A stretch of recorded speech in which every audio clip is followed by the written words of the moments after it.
Ito, Isuzu MU-X. Ang concern po nito ay ayaw malipat ang shifter from park to another gear position paminsan-minsan.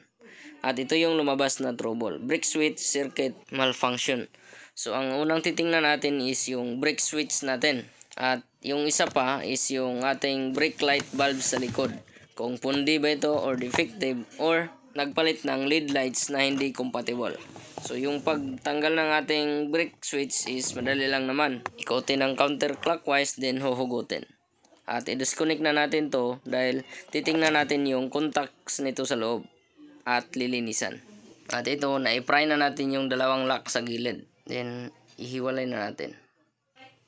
So, madali lang naman pag baklas nito.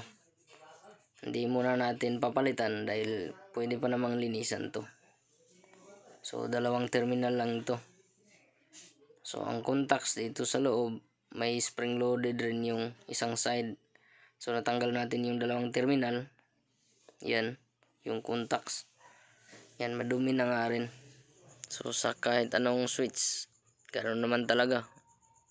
Magkakaroon ng carbon yung contact side. So, ayan. Kailangan lang natin malinisan. Magsa 10 taon na rin kasi. Ito yung pinaka side na mayroong dumi yung isa.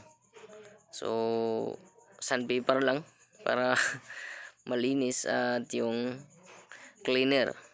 Ayan, so nalinisan na natin.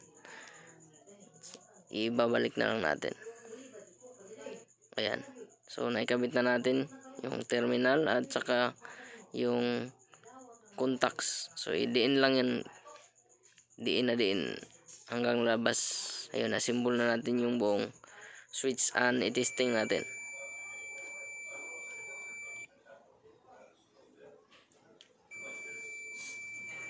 Goods na. So, ikakabit na lang natin.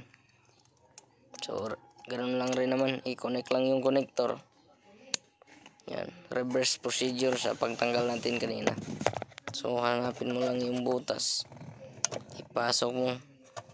Yan, idiin hanggang maglapat dun sa likod ng brake pedal. Yun. Tapos, clockwise ikot. Then, check mo yung pre-play. Kung may play pa ba. So, ganito yung posisyon na pag malapitan. Yan, almost diin na diin. Pero may play pa. Ayun. So, ayan lang yung ginawa natin sa brake switch niya.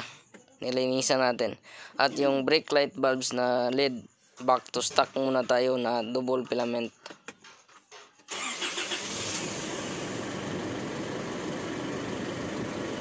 So, ayun po guys. Sana po meron kayong natutunan sa diagnosis na ginawa natin. Scan at analysis kung ano yung posibleng may problema.